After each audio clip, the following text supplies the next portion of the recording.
And therefore, you want to talk to your people in manufacturing. You want to go out to your healthcare facilities and go, what are your needs in transportation? And how will transportation help you recruit jobs? I use transportation as a major recruiter of jobs during my 14 years I use my vision in transportation. I literally have CEOs who come to Charlotte and go, we're considering Charlotte. I'd show them what our vision was for the next 25 years. They go, whoa, you guys are planning for the future. I said, you're right. And I said, let me show you our transportation part of that vision. And a lot of them were coming from the Northeast. They understood transportation, where if you don't prepare and you only react, you die. And they were moving away from those type of areas. So, the other thing I want to talk about in the area of transportation, I'm convinced that the city that has more choices in transportation, by the way, I feel the same thing about employment and education and other things. The more choices you have, the more competitive you'll be in the future. So to the transportation people in this room, one who I'm standing right next to right now, he knows that you cannot look at light rail by itself. If you just think you're going to build a light rail line and think it's work all by itself, you're fooling yourself and you're fooling the public. Same thing with a bus system. It's got to be integrated with your sidewalk system, your bike system, your road system. This is not anti-road. In fact, you have to make sure your roads are integrated with your bus system. This is the road system. This is pro-transportation, and that includes mobility in many, many different ways. So don't think of even the issue of transportation in isolated pockets, whether it be, a lot of you will go, well, I only want light rail, that's it. Or I want buses, or I want a streetcar, I want bicycle lines. No, guess what? All of those have to be integrated. And in certain areas and corridors, one might be a better fit than the others. And you've got to listen to your experts to say what's the best fit. I've got to warn you here, too. In my city, during my 14 years of introducing transit, I'm going to step on political toes here because I get hit from everyone politically. The right will go roads only. All right? No one's going to get out of their cars, and it's a total waste of money. The left is going to go, well, we've got to build it everywhere, a light rail line everywhere out of fairness, even in areas where it doesn't work, but it's got to be fair. By the way, the eclectic left will go, I'm stepping on toes here, I hope, on all sides. The eclectic left, I'm warning you about the political dynamics, will go, well, we're all for this for environmental reasons, unless it goes through my neighborhood, because I don't want to increase the density in my neighborhood. So don't touch it, but I'm for it for other areas. So we're all going to contradict each other on what we want. And you've got to call people out on those contradictions, the right, left, the middle, you name it. But I just want to warn you, this is a tough process. It's not a project, it's a process. But I'll tell you right now, I love cities with choices. We almost had, our sidewalks and bikeways were non-existent in Charlotte 15 years ago. Now we have about 80 miles of bikeways. And we have bike racks on the light rail lines and on every bus, too. So it's integrated. Even the brand is integrated. The light rail brand is the exact same as the bus brand. And people now really don't know the difference. So the bus system is all of a sudden, it's okay to be on a bus, no matter who you are or what economic class you are.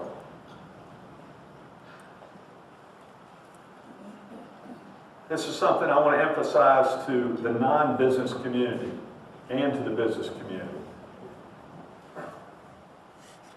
This can help spur development. You know how you build an outer beltway and you put an interchange in and all of a sudden there's a race to who got the land first and you're speculating the land for future development? Guess what happened with our light rail line? I started realizing this thing may work when we started planning the light rail line, when I started seeing the private sector buy up the land along the light rail line and start having arguments of where the stops were going to be. Because where the stops were, the land value went up. And I went, whoa, the private sector sees that they can make money off of this. And that's okay. I like that because as mayor, if the private sector made money off of it, our land values went up. And if the land values go up, I get taxes to pay for the police and fire and new roads, which I desperately needed. Does that make sense? So making money and creating jobs is a very important part of your transportation goals. And as president of the chamber, we use transportation as a recruiting tool in Charlotte. And we're a competitor of yours. It's very, very effective. The private sector has got to be at the table if you're going to promote transportation, especially new forms of public transportation. Do not leave your mayor or other mayors or the chairman of the county commission out there hanging by themselves. If you're not going to stand up right next to them and say, we support these efforts and we think it's going to be good for the quality of life or economic development, don't start. It's not fair to your mayor. It's not going to be fair to your chairman of the county commission. It's not going to be fair to the city council and other elected officials. You guys and women in the private sector have got to make a decision. And are you going to fight for this and step up to the plate? And help lead the effort. Don't put the total responsibility on the elected officials. So that's a very, very important part of this process. Is the private sector going to make a commitment in addition to the public sector? The last, one other thing I want to mention is the governance.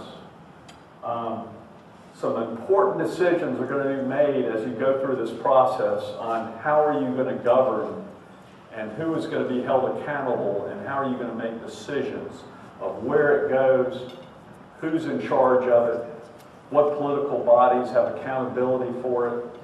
This is going to be like the Great Compromise of 1787 because there's a lot of turf in these issues. I could spend another hour just on governance, but it's an area that you can't put off. At the beginning of this process, you've got to start thinking of, if we're going to expand into the region, that means some people in the power structure, both private and public sector, may have to give up some power and share power. And you've got to figure out a decision-making process to make that happen. It may be through interlocal agreements, it may be through authorities, it may be through existing governance structures that you currently have. There are many, many alternatives. But do not wait to put the governance issue at the end of the process. You've got to do that in a parallel track. And then the governance process has to integrate with what your vision is. And some tough decisions are going to be made. And some toes are going to be stepped on. And some people are going to have to go, you know, I'm willing to give this up for the next generation. And these are very, and the private sector cannot step away from this dialogue. The private sector has to be there at the table as a part of that dialogue. Because the private sector might have biases in this area, so will your community leaders in neighborhoods throughout your city and region. Now, the hardest part, especially during tough economic times, is where are we going to find the dollars? And that is, again, going to have to be part of this community dialogue.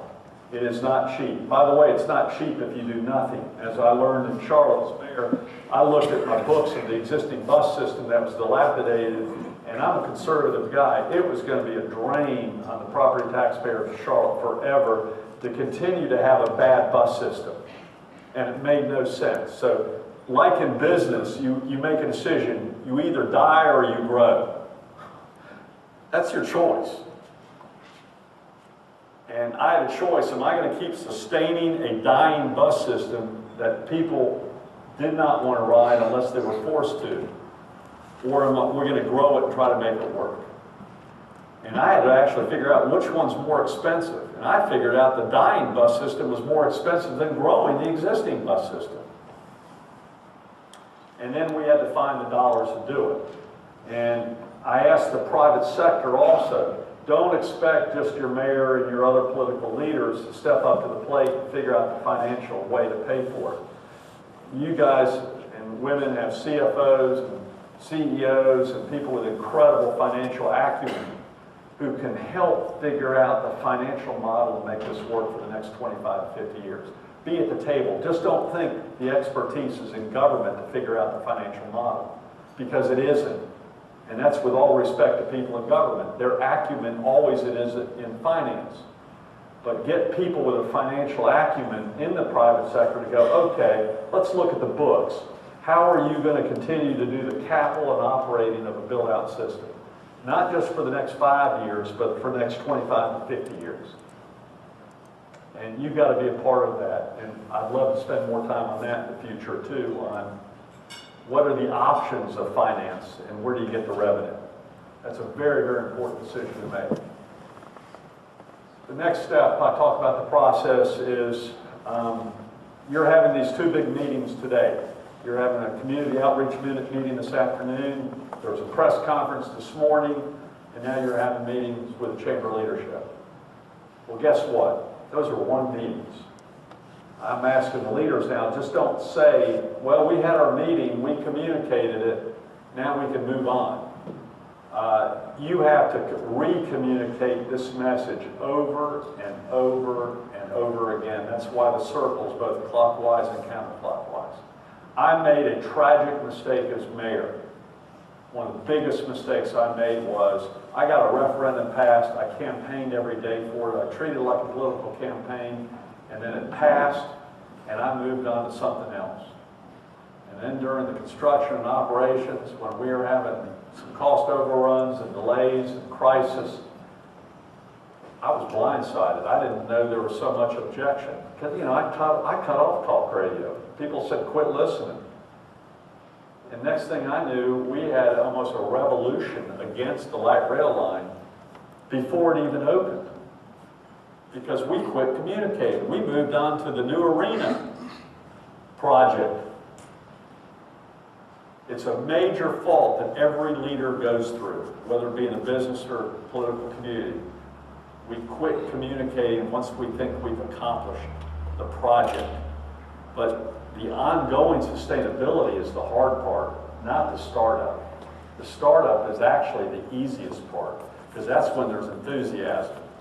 It's the operations that's the hard part. And you've got to keep reminding people, why are we doing this? And I want to warn you also that there will be a crisis as you go through this process. It could be a financial crisis. It could be a political crisis. It could be a terrible accident. You know, I'm always dreading the light rail line wrecking or something and people getting killed. And how am I going to deal with that? There will be engineering design problems. There will be cost overruns, just like in any major project. You will have a crisis.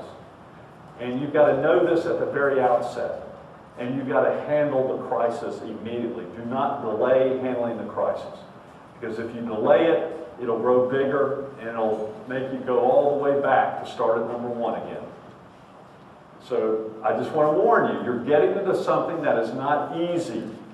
There will be crises, there will be setbacks, there will be delays, but you've got to just keep working through it, just like you have to do in the private sector with a lot of things you're working on right now during this tough economy. You just got to keep pushing through it. And the last thing is make it work. One of the great faults we have in government is we're great, just like the private sector sometimes, in starting up big old capital projects, but no one worries about, well, who's going to manage this thing and who's going to operate it and how are we going to budget for the operations? And I just want to warn you, as you start up a project, and your leaders here know this, is don't just say my cost is going to be $500 million for the first line or for these buses, because that's not the only cost. Please be straightforward with the public about the operations and the maintenance over the 25 to 50 year period. Make it work, make it safe, make it reliable, make it efficient, make it customer friendly, make it clean, and you'll be amazed what kind of response you get. And I'm totally amazed. When we opened up our light rail line, I had sweats in bed the morning before, thinking, what am I going to do when only 4 people show up? You know, we have this big press conference and 4 people get on the line. And instead we had thousands. In fact, it was like Hong Kong. They were pressed up. And it was free the first weekend.